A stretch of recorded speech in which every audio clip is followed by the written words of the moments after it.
One of Goku's most famous techniques ever is the instant transmission, a technique that allows him to instantly travel great distances, even up to light years, in an instant. We first learned of this technique after Goku's battle with Frieza when he returned to Earth 1 year later. During that 1 year, Goku had taken refuge on a mysterious planet by the name of Yardrat, and upon meeting its inhabitants, he underwent training to learn the secret of the instant transmission technique. This is definitely one of the coolest moves in my opinion, not only because it's teleportation, but because only the people of Yardrat know and can teach this move, so that added element of mystery and significance makes it that much cooler. For now, the only people we know to have learned this technique are Goku and Cell, but that may change in the near future. In the recent chapter of Dragon Ball Super, after Moro finishes making his wishes with the Dragon Balls, he's confronted by Goku and Vegeta once more, but they're just a bit too late. If you guys aren't already, be sure to follow me on Twitter to stay up to date with all Dragon Ball related content, and check me out on Twitch as well to never miss a stream. But without further ado, I got swords on my back, samurai ninjas with me, niggas going Starr, cause these bitches eating ramen noodles in the hood with my niggas. Back at the Galactic Patrol prison, the patrollers are busy investigating Moro's cell to see just how he escaped, but the consensus seems to be that his magic was just so powerful, his imprisonment didn't really stand a chance. All of a sudden, a rumble shakes the entire prison as a silhouette of Piranga appears from behind, insinuating that Moro's third wish is occurring at this point in time, and from on board the ship, one of the guards says that the cell barriers have all gone down. One by one, all of the inmates in this area of the prison begin to realize the situation at hand as they look to escape from their cells, and since there's no barrier, there really isn't too much holding them back thanks to Moro. This is the assembly of notable Galactic Patrol prisoners that have escaped from the prison. The guards attempt to hold their own against the prisoners, but you can hear the fear in their voices as they try to command the prisoners back to their cells. The one in the front named Sagambo easily disarms the guards and demands that one of the guards take them to where their spaceship is. Sometime later, Maris and the others receive the call on board their ship, an emergency dispatch that the inmates have staged a massive prison break. Lining up the occurrence of the events makes it pretty clear to everyone that this happened only moments ago, along with the barriers just magically disappearing must mean that this is the result of Moro's third wish, freeing all of the inmates from the Galactic prison. Back at the site where Goku and Vegeta are facing off against Moro for the final time, Moro, without explaining the meaning behind his final wish to free the prisoners, says that they're on their way, and then a huge ship appears overhead. Goku and Vegeta say they're feeling a ton of ki coming from the ship, but without any warning, a laser opens up from the side and blasts directly at them. When the smoke clears, the ship is still making a descent down to the planet, and this is when Sagambo makes an appearance in front of Moro for the first time. Moro praises him for bringing a fleet of warriors along with him, to which Sagambo replies that, as he promised, he will lend Moro all of his power.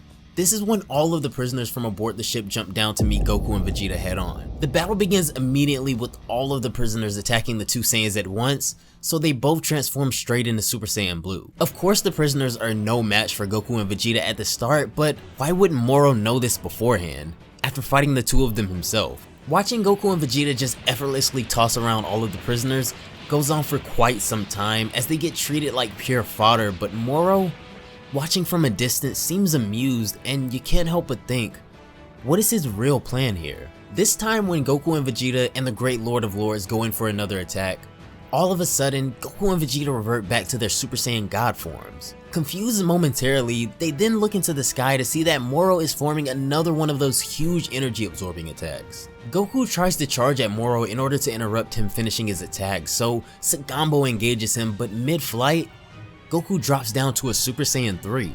Way underpowered now, his opponent knocks Goku out pretty easily, and by the time he hits the ground, both he and Vegeta are back in base form. With no time to rest, the prisoners continue to attack Goku and Vegeta, who can't even seem to fight past Super Saiyan at this point, and this is when Goku asks Moro just what is the point of all of this? What is he really after? His answer?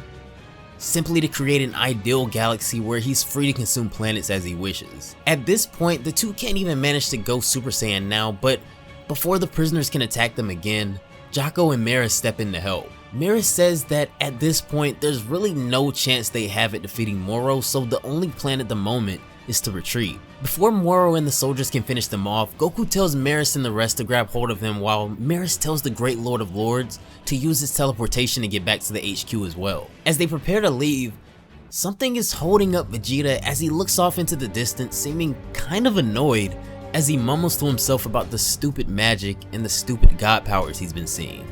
Vegeta then goes into a full-blown rant about how Saiyans are supposed to take pride in their physical might and being a warrior race, so he declines to teleport with Goku and the rest.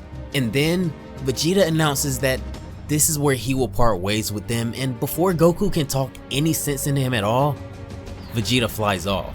With no more time to waste, Goku is forced to make a decision as the prisoners go on the attack again, so he instant transmissions he and the rest of everyone that was with him away. The next thing we see is Vegeta flying alongside the Galactic Patrol ship as he commands them to let him on.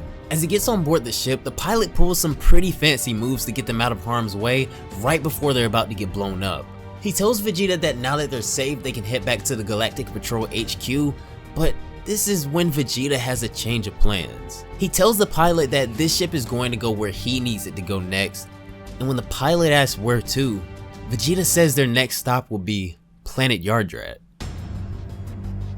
That's gonna do it for this one, guys. Thank you all so much for watching all the way until the end. If you made it this far, down below in the comments, let me know what you all think Vegeta's plan is once he gets to Yardrat. Obviously, a lot of people think he's gonna go there and try to learn the instant transmission, but for some reason, I think there's more to it than that. I think that's a bit obvious if that's the case, but I mean, it could be like that, you never know. Don't forget to follow me on Twitch to never miss a stream, and follow me on Twitter to stay up to date with all Dragon Ball related content. But anyways, have a great day, and I will see you all in the next one. Bye, guys.